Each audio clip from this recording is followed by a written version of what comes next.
Alright, so today is a Division 2 discussion video with a breakdown of some more recent information that's been released regarding talents, exotics, and other building mechanics. A lot of other creators have already covered this to some degree or another. Feel free to search that up or look at any one of those videos. But I want to do my own version and extrapolate what I can, as well as discuss the sort of mentality that any pretty serious current Division player should have when approaching the sequel, because it will be wildly different when it comes to the core systems we currently use and understand. I have some people who comment or give feedback in regards to my Division 2 content, basically saying I should not do commentary on this kind of thing. If we start talking about it, then we're going to be here all day talking about it, making diagrams with straws. And when I respond saying, no, it kind of does matter, because the entire way that we approach building will be completely different and the game will have vastly increased customization and intricacy of choice, they double down and say, Remember? It doesn't matter!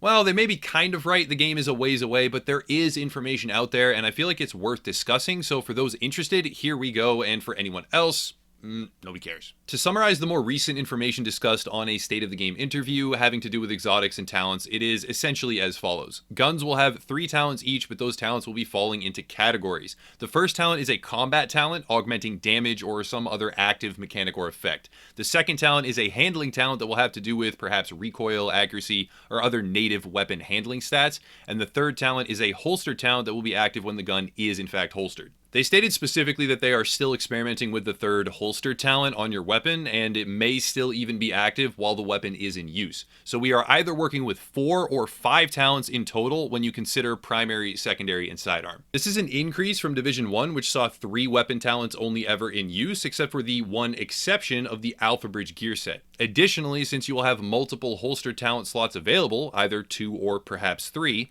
this may actually allow for talent stacking, which would be a very new thing and could have a decent impact on many builds. It's possible talents will be made unique and thus prevent any stacking, but that's up in the air. The second and more important change is to exotic gear and weapons. The Division will feature a Destiny style system where only 1 exotic armor piece and 1 exotic weapon may be equipped at a time. That in turn allows the development team to load up exotic items with far more powerful bonuses because they cannot be stacked in every single slot to create obscene builds. In Division 1, over time, we headed towards exotics being a key factor in build composition, but we never really quite got there. They were instead just better versions of existing weapons, sometimes, that could be layered on top of whatever the best gear set for your role was during any specific patch. In Division 2, exotics will have a far larger impact on playstyle and thus will jump ahead to becoming one of the core things that is considered when crafting a build or gearing up your character. Those changes by themselves are, in my eyes, very positive, but they are much more interesting when compared to the rest of what we already know about gear in Division 2 that has been talked about and analyzed for months already since E3. In the original Division game, it was extremely linear. At first, there were a bunch of glitched and broken high ends. There was a mask that gave 2% health ticks per second all the time, or a vest that instead of increasing incoming damage by 10% actually reduced it,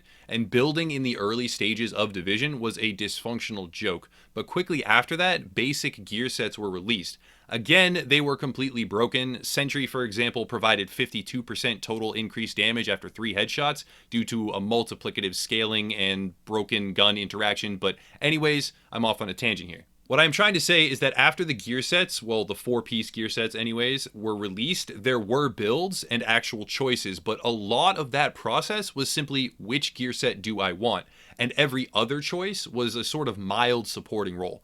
After the release of the 6-piece gear sets and the classified gear, that was where almost all build diversity just completely died. You picked up a stupidly strong 6-piece bonus, which was all of your wearable gear, and then you got the best weapon for that build, and the stats really didn't matter all that much. In Division 2, that will be substantially less true. In fact, if we try to speculate a hierarchy in the building process, it may go something like this. Since we know gear sets in some capacity are a thing in Division 2, they will be a far cry from what we have right now, though, let's make that very clear, and the 6-piece monstrosities that we currently see at the moment.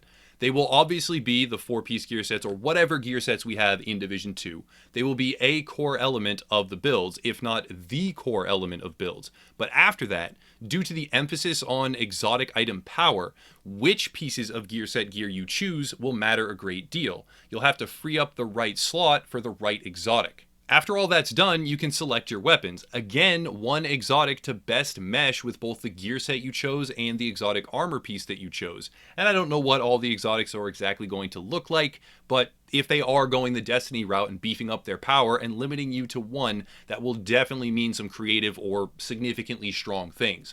All those weapons, the other weapons that you're using, will be drawing from every slot to compose either a 4 or even 5 talent spread that fits with all the other components of the build. After all that is done, you need to remember brand manufacturers, the intrinsic bonuses that will be built into all gear and have 3 bonus tiers based on how many pieces you have equipped. If exotics incorporate manufacturer bonuses, that would mean 2 full sets of 3 bonuses in varying combinations, or 3 sets of 2, or any number of different permutations. I have a video on all of this stuff that explains brands and everything else more in depth, so you can feel free to check that out. I'll link it down in the description or something like that, but it's in the Division 2 playlist that's on the channel. Then, on top of all of that, after all those choices, some high-end gear pieces have at least 2, and possibly even more than that, unique talents of their own. And these talents can stack, as I described in a previous analysis, where we saw duplicate talents active on a demo character from E3. Since you are not required to run one single 4-piece gear set, you can have 1 or 2 or even more high ends, each with multiple talents of their own.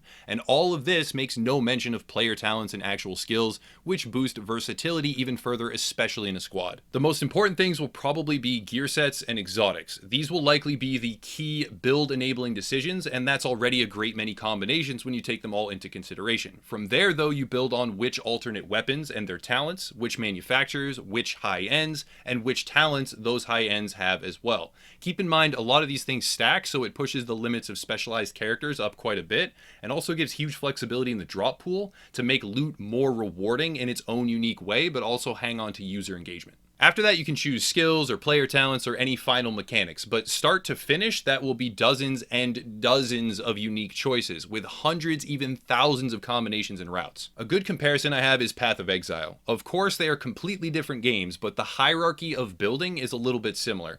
In Path of Exile, you choose skills, uniques, and passive keystones as build-enabling options, and then you move into gear stat rolls, other passive points, enchantments, corruptions, the list goes on and on. This sort of hierarchy did not exist in Division 1, except for kind of a little bit, a brief period about a year ago, but even then, it was not even close to what is poised now to be in the sequel. What made Division 1 building so complex on a surface level was the fact that so many mechanics were either flat out broken and glitched, or worse, many of the calculations were very subtle or obscured, meaning average players really didn't have access to the tools or the time in order to accurately judge their own strength. Division 2 will have a far more complex customization and character control system, but hopefully, and all signs point to this being true, so I'm pretty confident and hopeful about it, far less complication in their calculations, or less breakdown in how the game communicates information. All of this culminates in a high probability that more players will be making more builds, and more of those builds will be more useful in more situations.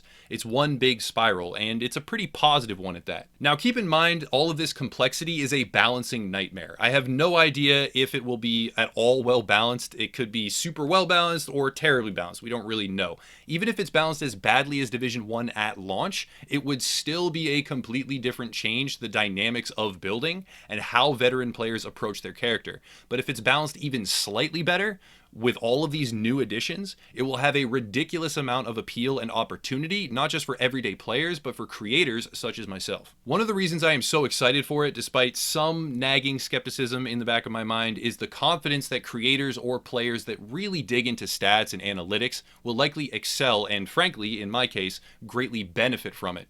Those that truly get their teeth into the complexities of building will outpace those that simply regurgitate concepts or formats at every single level, just like they did before. Be warned, I am about to go on a massive rant right now, so just a heads up that mostly all of the information and analytical breakdown is pretty much finished, so for those that wanted to tune away now, this is sort of the unofficial end to the video. For those that are still here, there is this really pathetic mentality in the Division community that if you ever play a different game, or try another looter shooter, or get bored, or say anything negative about the game regarding balancing, or what have you, anything really, even constructively articulated criticism criticism with the intention of contributing to the game's overall improvement, even that you are garbage for doing it. This idea that anyone who does not play the game every single day and posts screenshots of it on Twitter or other social media preaching about it is a traitor and undeserving of any sort of platform, recognition, or voice is absolutely absurd. That their opinions are de facto misinformation because they don't play every single day and suckle at the teat of a vocal yet very small minority of overzealous superfans. I got unbelievable negativity hurled at me from tons of directions for not streaming Division every single day when I finally got sick of the game after about 3,000 hours, mind you. Now, some of it was deserved, but some of it undeserved, and this isn't really a pity party, just I'll finish my point now. I expect that negativity to increase in the lead up to Division 2. Not specifically at me per se even, but at anyone who understands what Division 2 and will be or is already preparing themselves to either break into the scene or return to it. There was a time when I returned to the original Division game after quite a long absence to produce content with 3 major goals. Obliging a large section of the community who wished me to do so, that was goal number 1. Playing with friends who had returned already and were starkly asserting that it had changed for the better across the board, that was reason number 2. And the third reason was viewership, monetization, and channel growth. From that experience, I learned just how divided the game's community actually is. A large group was extremely open-minded, receptive, articulate, and understanding to those reasons, offering advice on reintegration or just being supportive as a whole, while another group took it as a moral attack on them personally, calling for all manner of really obscene things that I'd get demonetized for if I said on YouTube. I guess what I'm trying to say is, and all of this has been a roundabout way of doing so, but whatever, if all of this applies to you, try not to give the Division 2 community as a whole a bad name before it even launches. The more people play and cover the game, the better it is. Otherwise, it'll just be the same groups of morons standing around in a circle trash talking for hours on end. And in addition to that, and a parallel can be drawn to Destiny here yet again, can we drop the whole, well, I played since the original game's beta so you matter less because you didn't? That's a bad look for everyone. New game, new community, new building mechanics, new gear, new setting, new everything really. And I have to hold myself accountable on this as well. Keep that in mind. I'm plenty guilty of more than I should be. So I'm not just preaching this at people. I definitely need to hold myself accountable too. If someone is actively being an idiot, by all means call them an idiot. The whole let's all be kind to everyone all the time and stop anyone else from ever being rude, whatever. That whole routine is beyond draining, I can tell you from personal experience. But there's a big difference between unfiltered honesty that kind of needs a thick skin and over the top, just like honestly degenerate behavior. That's enough of a rant though. I just kind of wanted to say that piece to some of the community, whoever it applies to. And this time around, I really do want to see how it goes, because if I get a ton of like really angry comments, I'm going to try to do a funny like reading the angry comments video where I make fun of them all, or whatever it is. I'll try to make it as comedic as possible. I've never actually done one of those though, and I need material, or at least some more material. I don't know. I'll comprise it if it even takes shape. So by all means though, have at them. That is pretty much it though. Now it's time to end the video. As always, check out the links down below. We have Discord, Facebook, forums, Twitch, bunch of stuff, but I'll call it there and I'll stop ranting. Thank you all for watching and have a nice night.